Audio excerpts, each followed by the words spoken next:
C'est le retour pour la deuxième partie de l'émission. Nous parlions donc de l'inauguration de cet oléoduc entre le Niger et le Bénin, oléoduc qui est long de 2000 km, qui va permettre donc au Niger de pouvoir atteindre jusqu'à 200 000 barils par jour d'ici 2026. Le projet avait été lancé en 2019. Le chantier de pipeline était censé s'achever en 2022, mais les complications liées à la pandémie du Covid-19 ont ralenti le chantier.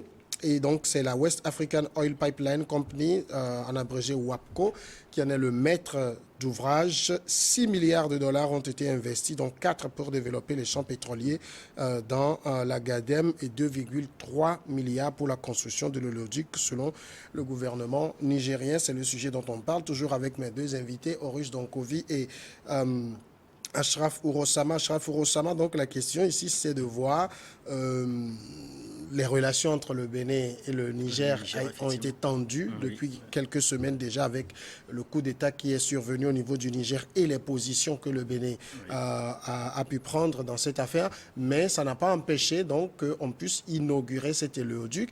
Est-ce que finalement, au niveau africain, on a compris que les oppositions politiques ne peuvent pas empêcher de faire les affaires?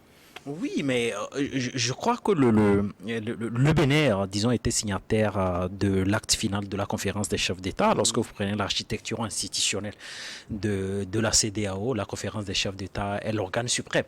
Et donc, le Bénin avait pris la résolution d'appliquer rigoureusement les résolutions prises par la conférence des chefs d'État. Mais aujourd'hui, on comprend que le réalisme économique prime sur un certain nombre de principes prévu par le traité constitutif de la CEDEAO. Donc, à un moment donné, il faut avoir raison garder. Bon, maintenant, lorsque vous voyez les acteurs majeurs, disons, de cet oléoduc, là, on voit très bien qu'il y a des multinationales qui ne sont pas totalement africaines. C'est pour vous dire tout simplement que ces multinationales-là sont capables de faire infléchir les positions de nos États. Ben, maintenant, si ces positions-là peuvent profiter aux deux États, tant mieux.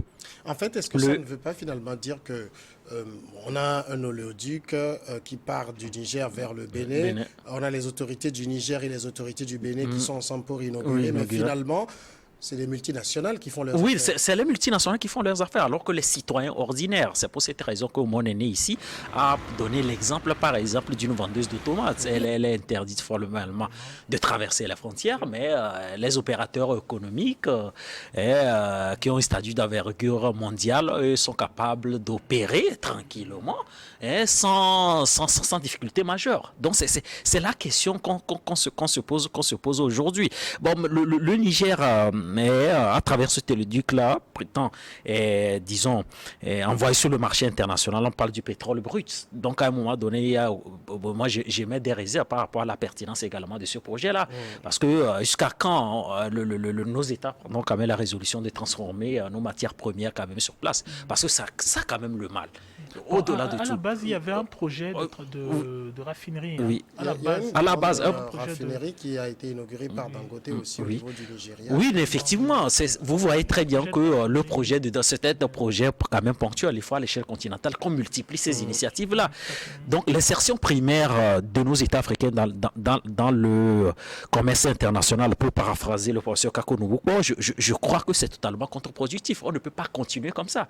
Si on veut avoir des économies résilientes, il faut transformer déjà les matières premières sur place. Bon, maintenant, la coordination, disons, de ce projet-là avec sous le fondement des relations bilatérales entre le Niger et le Niger et le Bénin aujourd'hui. Bon, je trouve que c'est bien parce que c'est un projet quand même d'envergure mondiale. Mais maintenant, je crois que ça décrédibilise le maintien aujourd'hui des sanctions contre le Niger. Il faut quand même être logique envers soi-même. Soit on est parce qu'il y a trop d'incohérences. On ne peut pas maintenir les sanctions contre le Niger en maintenant les frontières et maintenant à autoriser les multinationales à opérer en toute tranquillité sans difficulté particulière. Donc je crois qu'il faut sortir de là. Donc, en même temps, on sait aussi que les multinationales, j'ai envie de dire, le cadre juridique n'est pas le même. Oui, oui, non, mais oui, mais c'est le problème également qu'on a, c'est-à-dire que vous avez un certain nombre de domaines dans lesquels on se retrouve avec des vides juridiques. Donc, il doit pouvoir quand même légiférer, quand même d'urgence. Mais au-delà, mais l'État est similaire quand même à une puissance publique qui doit pouvoir prendre des résolutions quand même qui s'imposent. Vous ne pouvez pas, dans le cadre d'un espace communautaire, où la finalité particulière, c'est quoi? C'est l'intégration. Vous interdisez formellement des citoyens, parce que nous sommes les acteurs de cette intégration, tous ces États membres, les ressortissants de ces États membres, la liberté de circulation aujourd'hui est prohibée dans cet espace du monde, mais les opérateurs économiques ou les multinationales, eux, peuvent faire des affaires. Non, je crois qu'il y a quand même le cadre juridique, il est le même. C'est-à-dire que si vous voulez maintenir des sanctions suite à une transgression d'un certain nombre de principes prévus par des textes, vous les maintenez. Ce qui veut dire que peu importe les initiatives, que ce soit, c'est applicable à tous. Bon, maintenant, je ne comprends pas ces dérogations dont bénéficient ces multinationales-là. Selon ce que je disais, on sait que quand les multinationales viennent, quand vous avez ces géants, c'est nous, c'est nos États qui leur font aussi la cour. Elles ont leurs règles de fonctionnement. Elles ne vont pas venir s'embourber dans nos, j'ai envie de dire, dans nos démêlés politiques non plus. Alors, ce qui est triste avec... Mettons que le langage est vicieux. Et c'est pour ça, parfois, je dis, en tant qu'Africain, parfois, il y a des mots qu'on doit se donner le loisir d'inventer pour nous-mêmes. Peut-être dans notre dialecte à nous. Pourquoi?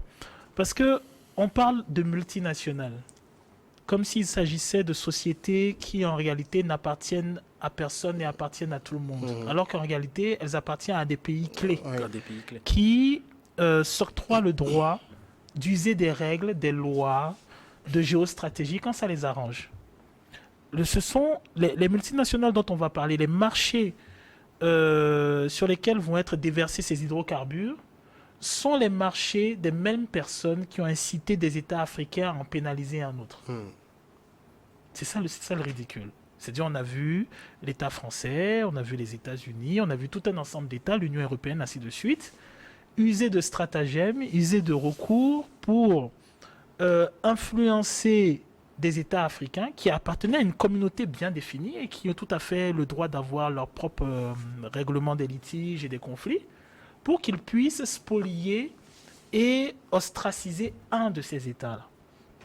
Et du coup, moi, j'aimerais bien demander, est-ce que ce n'est pas illégal pour un chef d'État béninois de traiter avec un président qu'on dit avec un gouvernement qui n'est pas reconnu internationalement? Parce que voilà l'ironie de l'histoire, c'est que au sein du gouvernement béninois, des représentants ont crié, ont fait de la communication en expliquant à leur population, aux populations africaines, que le gouvernement actuel du Niger était illégal et qu'il fallait traiter avec M. Bazoum. Alors j'aimerais savoir s'il n'est pas illégal pour un président béninois élu légalement de traiter avec un gouvernement qui n'en est pas un. Est-ce que ce n'est pas considéré comme une fraude? On se sera attendu qu'il fasse l'inauguration de l'OEDIC avec M. Bazoum. C'est là la chose. Et maintenant, ce qui est gênant, c'est que, donc, si j'ai bien compris, un investisseur africain qui a ses affaires au Niger, quand par exemple, on sait, je prends le cas par exemple de notre pays, le Togo, les gens, ils sont à 2 heures de Cotonou, ils sont à 2 heures d'Accra. On a des ressortissants quotidiennement qui prennent le bus d'ici Niamey. Des gens qui font du business avec le Burkina, des gens qui sont à Lagos. Tous ces investisseurs, toutes les personnes qui se sont retrouvées à la frontière du Niger-Bénin, toutes les personnes qui ont fait faillite, toutes les personnes qui ont perdu de l'argent, tous les investisseurs, quand on sait que au sein de nos États, on a crié, oui, les jeunes, investissez, devenez entrepreneurs, mettez des capitaux, allez prendre des prêts bancaires dans des banques qui parfois même ne nous appartiennent pas dans la majorité. Allez vous endetter, allez faire des affaires. Et ces personnes-là, dans leur droit à la libre circulation, dans leur droit à la libre possibilité de faire des bénéfices, ont été brimés. Et quand il s'agit d'une multinationale, pas de problème. elle peut faire entrer ses hydrocarbures, elle peut mettre son oléoduc. Cela sous-entend que quoi? Cela sous-entend que pendant qu'on a empêché des Africains de passer d'une frontière à une autre, tout le service de maintenance étranger qui travaille pour cette multinationale, tous les cadres qui travaillent pour cette multinationale, tous les techniciens qui travaillent pour cette multinationale et qui ont l'obligation de passer la frontière pour assurer le suivi de ce travail-là, eux n'ont pas d'interdiction de traverser la frontière. Eux n'ont pas d'interdiction de capitaux, de transactions de capitaux. Eux, ils n'ont aucune... C'est comme s'ils étaient frappés d'un passeport d'une réalité différente. Et ça, j'ai l'impression qu'au niveau de la communication, au niveau des pays occidentaux, au niveau des multinationales, au niveau des anciennes métropoles coloniales, très souvent, on ne comprend pas que les populations voient. Il n'y a pas besoin de propagande. La population, les populations les subissent dans la chair.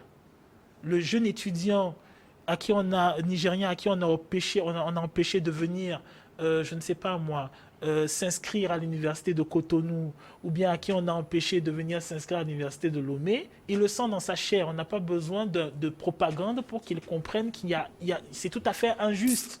Son pétrole est propre. Son État, lui, ne l'est pas. Mais son pétrole est estampillé hydrocarbures nigériens. Alors, ici aussi, parce que l'investissement qui est fait, il y a aussi les retombées pour le Niger, parce que selon les estimations de la Banque mondiale, si d'ici 2026, puisque la production pourrait être portée jusqu'à 200 000 barils par jour, au moins, le Niger cela peut générer au moins le quart du PIB. Non, mais attention, même ça, si tu me permets, même ça, par exemple, tu vois, c'est un vice que je veux souligner. Quand, par exemple, la Banque mondiale dit ça, oui, ça va générer des sous. Il n'y a pas de problème. Sauf que les sous vont être bloqués par quelle banque? C'est là le problème actuellement du Niger, où on dit, le Niger a ses sous à la BCAO, le Niger veut récupérer ses sous pour payer ses fonctionnaires, on lui dit non, c'est mon argent. Et on retombe dans le même problème qu'a eu M. Bagbo à l'époque où il y a eu le blocage de la BCAO. Parce qu'il dit, je veux payer mes fonctionnaires, mais donnez-moi mon argent. On lui dit non, vous n'avez pas le droit d'avoir votre argent parce que vous n'êtes pas légitime. Alors, soyons sérieux. C'est légitime que le pétrole, sous ma juridiction, quitte mon territoire pour être vendu. Pas de problème. Qu'il aille sur le marché mondial. Pas de problème. Que vous ayez des négociants qui se fassent des sous avec. Des commissions, ainsi de suite. Pas de problème. Il génère des sous, il va en banque. Pas de problème. Et maintenant, au moment où moi, je veux récupérer des sous, mes sous, vous allez me poser des conditions en me disant que non, c'est la Banque mondiale et le FMI et que les propriétaires des dites multinationales qui sont venus acheter du pétrole chez moi ont estimé que non, mon gouvernement n'était pas légitime. C'est du banditisme. Oui, mais il y a trop d'incohérences, trop de contradictions, effectivement, dans le processus décrit par mon aîné ici. Et ce qui est quand même navrant dans l'histoire, c'est que le principe d'égalité ne profite pas à tout le monde. Vous avez les ressortissants de nos pays qui, alors que la liberté de commerce est reconnue, même par l'espace communautaire, la liberté de circulation, même sous réserve d'un certain nombre de conditions, bien sûr. Mais vous avez des multinationales, eux, opèrent alors que les ressortissants de nos États n'opèrent pas. Donc, ce qui veut dire que c'est ça, c'est-à-dire que nous sommes animés par une certaine complexe d'infériorité vis-à-vis d'un certain nombre des Occidentaux. Mais parce qu'on peut reproduire le même schéma, par exemple, en Occident. C'est-à-dire que vous voyez, dans le cadre de l'Union européenne, on interdit formellement aux ressortissants des États membres de l'Union européenne de passer des frontières, alors qu'une multinationale africaine comme Dangote lui continue d'opérer. Voilà, même dans mon rêve, c'est totalement surréaliste. Vous voyez très bien que c'est des choses qui ne peuvent pas se produire. Donc, nous n'allons pas continuer à nous subordonner éternellement vis-à-vis des Occidentaux. Il faut prendre quand même des initiatives qui nous permettront également de sortir de là. Vous avez parlé des retombées économiques, effectivement. C'est des retombées économiques, mais j'estime que le Niger peut gagner encore davantage si on transformait toutes ces matières-là dans nos États. Parce que là, on vend de la matière brute, mais on aurait pu peut-être le transformer, avoir de la plus-value et avoir peut-être 5 fois ou 10 fois plus. 10 fois plus. Bon, la question par rapport à la récupération des fonds, moi je dis qu'aujourd'hui, vous avez le CNSP qui ne cesse d'appeler les Nigériens de faire quand même un effort financier pour lui permettre de faire face à un certain nombre de défis. Donc, je crois que la BCEAO, même quand vous prenez statutairement, il est important de le souligner que statutairement, tout le personnel ou le directeur général de la BCEAO dans l'exercice de ses missions ne peut pas faire l'objet d'une influence d'un État membre ou de la communauté. Donc aujourd'hui, on voit très bien qu'il y a une sorte d'instrumentalisation même de la CEDEAO, du directeur exécutif de la BCEAO. Donc je trouve qu'on ne peut pas être dans une situation de violation perpétuelle des dispositions statutaires, d'un certain nombre de choses. Il faut la légalité, il faut mettre la légalité au centre de tout si on veut véritablement construire, avoir une construction communautaire quand même assez aboutie. Passons maintenant du côté du Proche-Orient. La France a exprimé vendredi étonnement et incompréhension concernant une frappe israélienne. La frappe a touché l'Institut français de Gaza et la France a demandé des explications à Israël. Cette frappe suscite notre étonnement, notre incompréhension et a conduit la France donc à demander des explications pour comprendre comment un institut culturel français peut être la cible d'une frappe israélienne. C'est ce qu'a déclaré la ministre des Affaires étrangères, Catherine Colonna, à des médias français. Elle était à Abuja, la capitale du Nigeria. Nous sommes donc dans un dialogue avec nos partenaires israéliens à différents niveaux. Horus Donkovi, on sait que depuis le 7 octobre dernier, et donc cette attaque qualifiée de terroriste menée par le Hamas en Israël, qui s'est soldée par plusieurs morts et d'importants dégâts matériels. Et il y a également des otages qui sont actuellement aux mains du Hamas. Israël a riposté, la riposte a cours depuis avec déjà plus de 4000 morts du côté de Gaza et d'importants dégâts. Aujourd'hui, cette frappe qui touche l'Institut français de Gaza, est-ce que ça montre que l'État hébreu frappe à l'aveugle? Alors, déjà, on parle même de 9000 morts. Oui, côté, oui. On parle de 9000 morts du côté palestinien. Ensuite, est-ce que l'État hébreu frappe à l'aveugle? J'ai plutôt l'impression que dans la démarche qui est celle de l'État hébreu sur ces dernières années, en fait, on n'a pas envie d'un État palestinien. Sauf que les gens ne veulent pas le dire. Oui. Mais si la solution à 2 États conclue par Arafat et Yitzhak Rabin avait été acceptée, on aurait depuis, je pense, un moment 2 États effectifs. Mais ce n'est pas ce qui s'est passé. On a eu un grignotage petit à petit de l'espace dédié aux Palestiniens. Avec un embargo, avec des attaques préventives et ainsi de suite. Donc, moi, je suis plutôt étonné que la France soit étonnée et qu'elle demande des explications, alors que les explications, ça devrait être... les explications qui devraient être réclamées, c'est celle de pourquoi des territoires palestiniens sous embargo constant depuis plus d'une dizaine d'années. C'est ça qui doit être posé. Et puis après, là où se situe pour moi le fourvoiement de l'État juif, c'est que en réalité... l'État juif, à la base, n'est pas censé avoir, à mon sens, des problèmes avec les Arabes, avec les musulmans. Parce que historiquement, ce ne sont pas eux qui les ont ostracisés. Historiquement, c'est l'Europe qui a ostracisé le peuple juif. En Angleterre, on a estradé du juif. En France, on a estradé du juif. En Autriche, on a estradé du juif. En Europe de l'Est, on a estradé du juif, ainsi de suite. La naissance du mouvement sioniste prend naissance en Europe quand ce peuple se rend compte que personne en réalité ne veut d'eux. Moi, j'étais enfant, c'est un livre de Walter Scott, les gens peuvent vérifier, ça s'appelle Ivanhoe. Moi, j'étais petit, je devais avoir 12-13 ans. La première fois où je lis un texte sur l'ostracisation des Juifs, c'est dans ce livre-là, c'est dans Ivanhoe, c'est un livre pour enfants. Dans l'histoire, nous, on l'enseigne à l'école. pour ceux qui ne savent pas, nous, dans les écoles africaines, on enseigne Christophe Colomb a découvert l'Amérique en 1492. Ce qu'on ne nous enseigne pas, c'est qu'en 1492, Isabelle de Castille a signé le décret d'Alhambra qui demande l'expulsion des Juifs.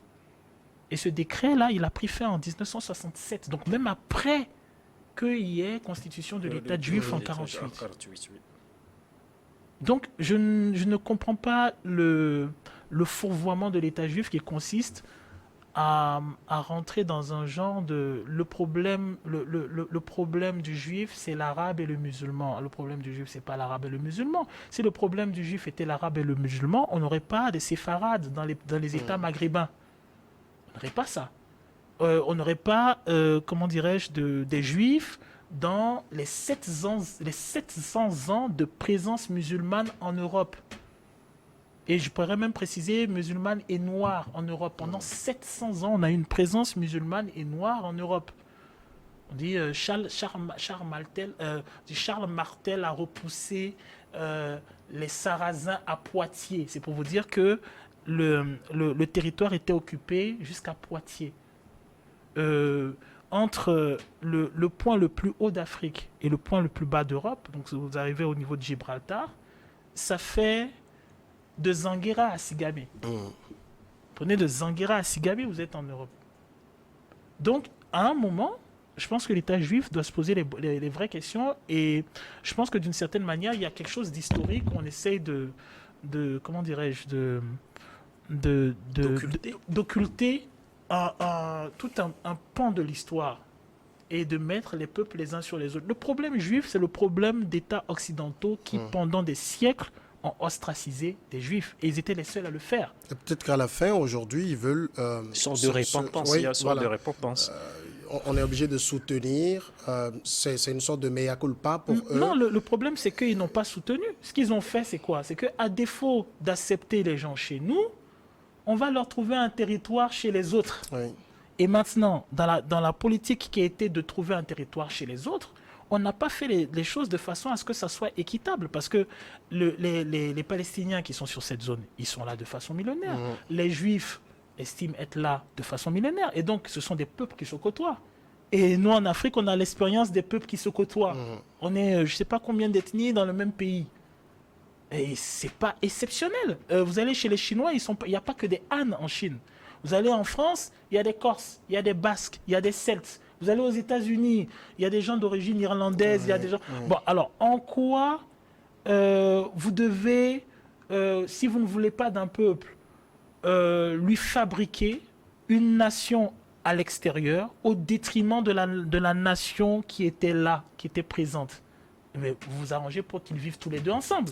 Vous ne les mettez pas les uns contre les autres. Et maintenant, après, je pense que le problème de l'État juif, c'est que dans la démarche, à aucun moment on a l'impression, notamment quand on prend M. Betanyahou, qui est revenu aux affaires plusieurs fois, à aucun moment on a l'impression que ce monsieur, une fois, a pensé qu'on pourrait, disons, envisager l'éventualité d'un second État qui serait palestinien. Absolument pas, parce que c'est vécu comme une menace.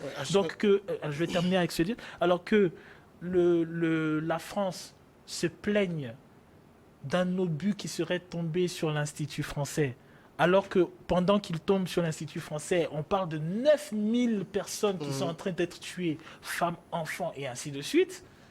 Il faut oser quand même. Vous comprenez, Achraf, l'étonnement dont Paris se revendique aujourd'hui, étonnement et incompréhension, quand tout l'Occident, j'ai envie de dire, soutient aveuglément Israël dans cette escapade meurtrière contre la Palestine. Non, je crois que la sortie du ministre des Affaires étrangères, Caterina Colonna, pour moi, est totalement inopportune, parce que quoi qu'on le dise, ils sont disons à l'origine de cette situation-là, parce que l'accumulation des frustrations des Palestiniens depuis tant d'années est la résultante de quoi? C'est-à-dire d'un certain nombre de politiques, de l'échec de la constitution de deux États. Il y a un certain nombre de résolutions qui ont été prises par les Nations Unies, mais qui n'ont jamais été respectées, Et tous ces États-là qui font la morale au monde entier, aux Nations Unies, n'ont pas réussi à exécuter, alors qu'on sait très bien que les résolutions des Nations Unies du Conseil de sécurité, je suis désolé, ils sont exécutoires. Ils sont exécutoires. Mais vous avez un État qui bénéficie d'un certain nombre de privilèges et qui réussit à s'affranchir d'un certain nombre de résolutions principales des États-Unis. Je trouve ça navrant. Et donc, vous avez parlé de l'aveuglement. Je crois que c'est l'expression. L'expression, elle est toute trouvée. C'est l'aveuglement. Je crois que compte tenu des errances commises par les Occidentaux, on parle du génocide, de l'ostracisation, de la marginalisation, il y a une sorte de, vous avez parlé du mea culpa par exemple, du sens de repentance des Occidentaux vis-à-vis des Juifs. Et donc du coup, ces gens-là doivent être cajolés, ils doivent être déresponsabilisés de toute initiative condamnable par la loi ou par le droit international. Donc je crois que les Palestiniens, on peut qualifier le Hamas de groupe terroriste, hein, quoi qu'on le dise, mais lorsque vous faites face à une adversité que vous avez du mal à vous faire entendre à un moment donné, vous êtes obligé de prendre, user des voies très peu orthodoxes pour vous faire entendre. Mais est-ce que la Palestine aujourd'hui se bat contre quoi? C'est des velléités impérialistes. C'est des velléités impérialistes. Moi, j'ai suivi je crois que sur LCI, on a fait la cartographie, disons, de l'État de Palestine et de l'État d'Israël dans les années 48 jusqu'à aujourd'hui. Mais ils ont presque tout absorbé.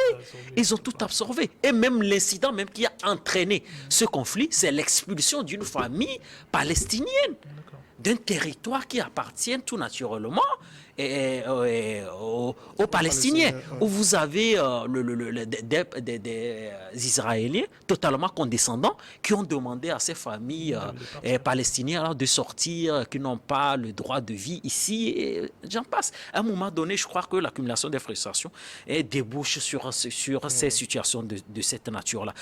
On l'a dit, il faut revenir aux situations originales, c'est-à-dire que la solution à deux États. La solution, aujourd'hui, le ministre des Affaires étrangères, Anthony Blinken, par exemple, au Moyen-Orient, il faut rencontrer les autorités palestiniennes, israéliennes, jordaniennes, égyptiennes.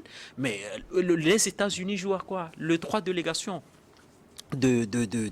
Ou la politique des affaires étrangères des États-Unis est totalement contre-productif au Moyen-Orient. Je suis désolé. Vous ne pouvez pas vous affranchir d'un certain nombre de valeurs pour marginaliser les Palestiniens éternellement. Et vous l'avez dit, c'est-à-dire que quand vous prenez tous les discours depuis Ben Gourion jusqu'à aujourd'hui, quand vous lisez toutes les allocutions, c'est-à-dire que la solution à deux États n'est même pas envisageable. N'est pas envisageable. C'est pour cette raison qu'ils ont cette attitude condescendance, c'est-à-dire cette velléité impérialiste de tout grignoter et de conquérir tous les territoires. Bon, dans tous les cas, la communauté internationale doit faire face quand même à une situation. Si on déboute ou on expulse les Palestiniens de leur territoire, ils vont vivre où finalement? Donc il y aura toujours perpétuellement ce problème-là et on vivra toujours cette dégénérescence, des conflits perpétuels. Ce petit rappel peut-être historique que beaucoup peut-être semblent ignorer, c'est que le Hamas, c'est une création israélienne. Oui, on en parle beaucoup. Parce qu'il fallait contrebalancer le Fatah et ainsi de suite. Mais après, je sais que ceux qui nous suivent, il y a beaucoup qui vont être étonnés qu'on parle du problème palestinien et ainsi de suite. C'est que les gens ne s'aperçoivent pas à quel point les répercussions, l'effet domino, nous on le subit ici. Parce que le problème palestinien, israélo-palestinien, ça a été le prétexte à tout ce qu'il y a eu comme attentats, frictions arabes. Vous prenez le problème en Irak, Daesh, Al-Qaïda et ainsi de suite. Tout ça, ça tourne autour du problème palestinien. Donc quelque part, nous, les attentats que l'on a, les groupuscules qui arrivent islamiques et ainsi de suite, disons, qui se présument, qui se donnent l'étiquette islamique et qui attaquent nos États, mais à la base, à la naissance, mais ils viennent des frictions israélo-palestiniennes. Nous avions Yasser Arafat comme observateur à l'OUA à une époque. On a même failli avoir, au lieu d'Israël, un État sioniste au Kenya. C'est quand ça ne s'est pas fait qu'on s'est retrouvé au niveau de la Palestine. Donc, on est malheureusement, malgré nous, impliqués dans ce conflit-là. Et je trouve que l'Union africaine, nos États ont un mot à dire du moment que les groupuscules qui attaquent nos États se réclament de telle ou telle obédience en conflit avec l'État juif. La preuve en a été que, même au Togo, je me rappelle à une époque, lorsqu'on a voulu faire un sommet israélo-africain, des voix se sont levées. Parce que on va avoir telle entité, peut-être qatarienne ou saoudienne, ainsi de suite, qui ne va pas l'entendre de cette oreille. Ça veut dire que quelque part, nous, on subit le contre-coup de tout ça. Et la meilleure solution de ne pas subir ce contre-coup, c'est qu'à un moment, il faut que les États africains fassent entendre leur voix. D'ailleurs, je me suis aperçu que lors de ce nouveau conflit, des médias occidentaux se sont empressés de courir vers certains pays africains pour avoir leur opinion, avoir l'opinion du Kenya, l'opinion. Et je pense que les Africains ne doivent pas minimiser ce genre de démarche, parce que cela sous-entend que les gens ont bien conscience que l'Afrique a son mot à dire, ou en tout cas que l'Afrique subit le contre-coup de tout ça. Et je vais terminer avec ces dernières phrases. C'est que lorsqu'on voit le monde, très souvent, on a, si vous voulez, cette impression qu'il faut un premier, il faut un leader, il faut... Alors, l'Afrique actuellement, l'importance de l'Afrique, c'est que l'Africain, si l'Africain n'est pas le roi, l'Africain, c'est le faiseur de roi. Et il n'y a rien de plus important que le faiseur de roi. Sauf que c'est un faiseur de roi qui s'ignore. Et c'est la raison pour laquelle chaque entité au niveau de la planète, d'une certaine manière, requiert l'avis, l'assentissement, l'appui de l'Afrique. Qu'elle soit, comment dirais-je, avouée ou niée, ou qu'elle soit, comment dirais-je, volontaire ou contrainte. L'Afrique, c'est le continent faiseur de rois. Lorsqu'on a l'Afrique dans son escarcelle, que ce soit l'Afrique politique, économique, la jeunesse africaine et ainsi de suite, c'est un atout.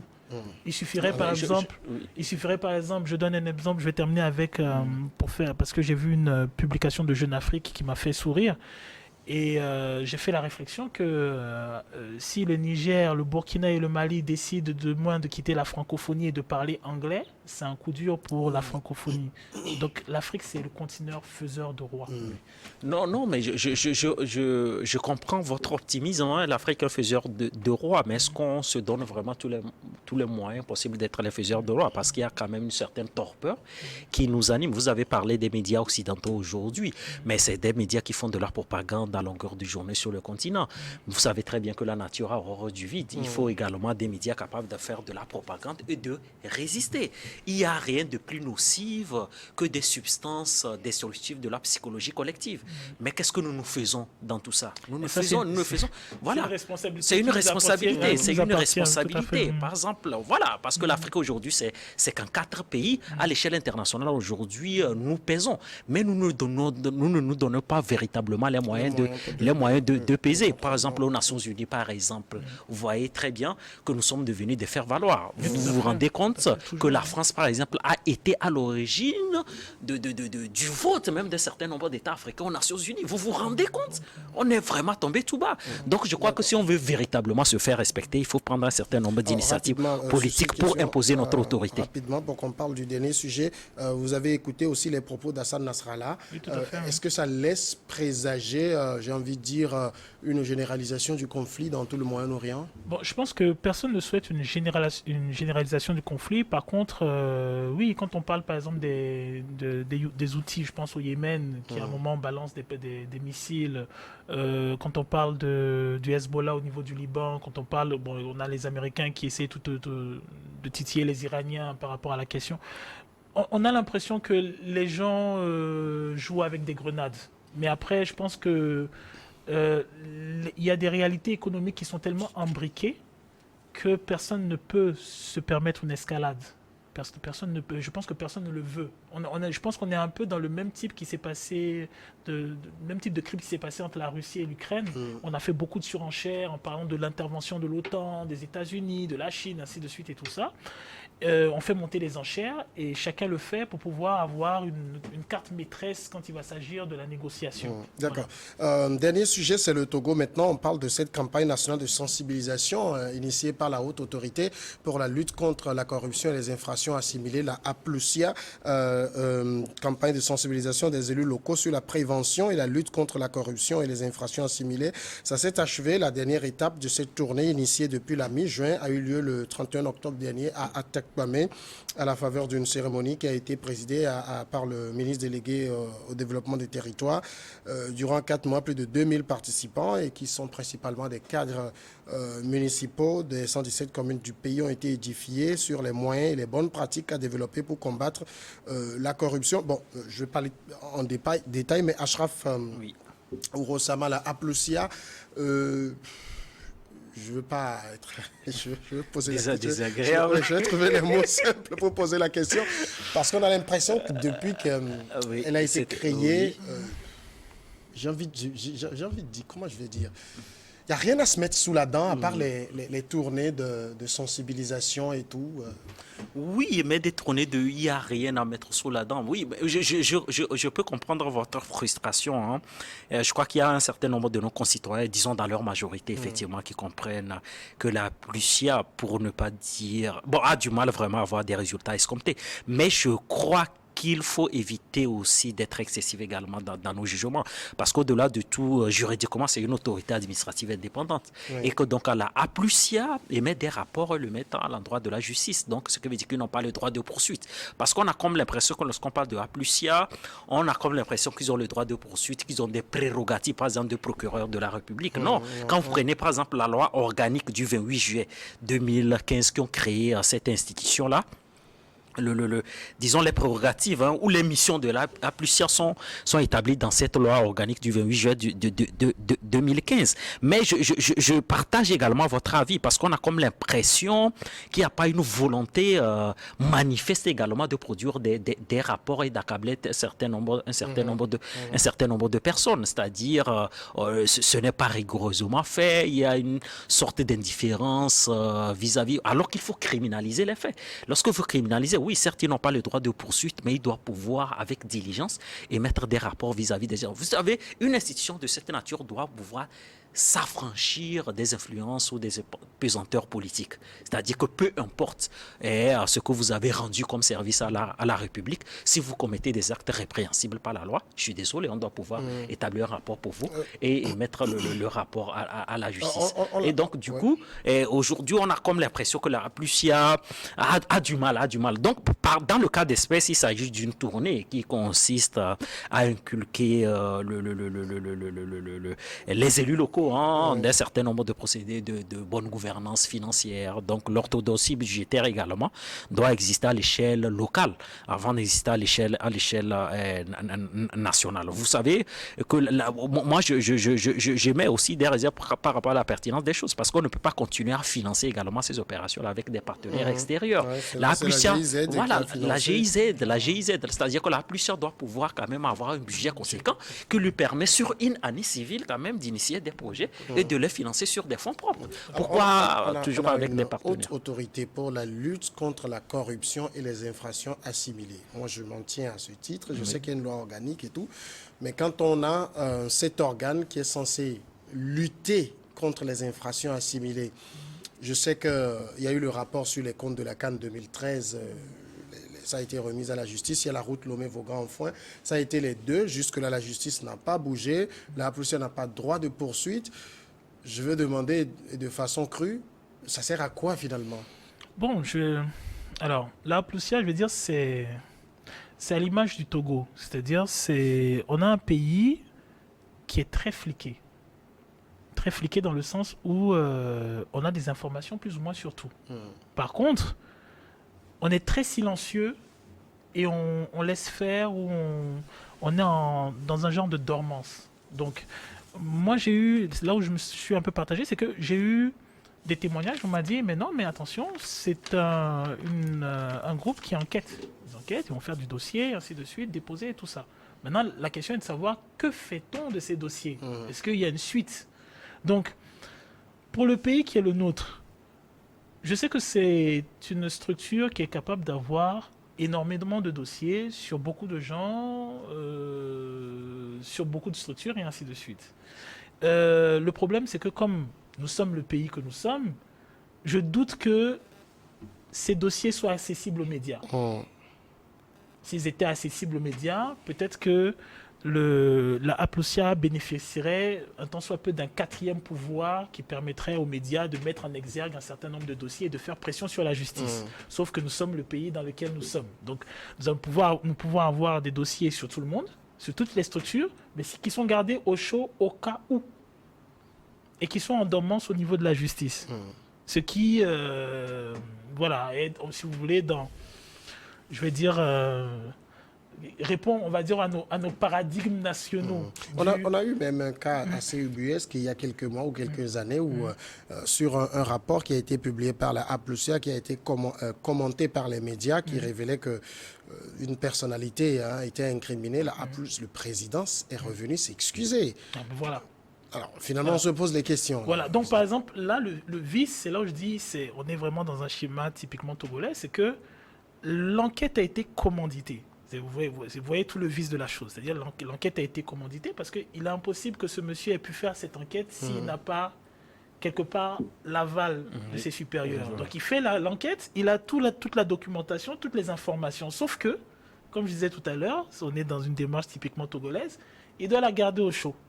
Là où normalement il aurait dû le servir à la justice et que la justice continue le processus. Donc ce monsieur-là, il a ce dossier-là.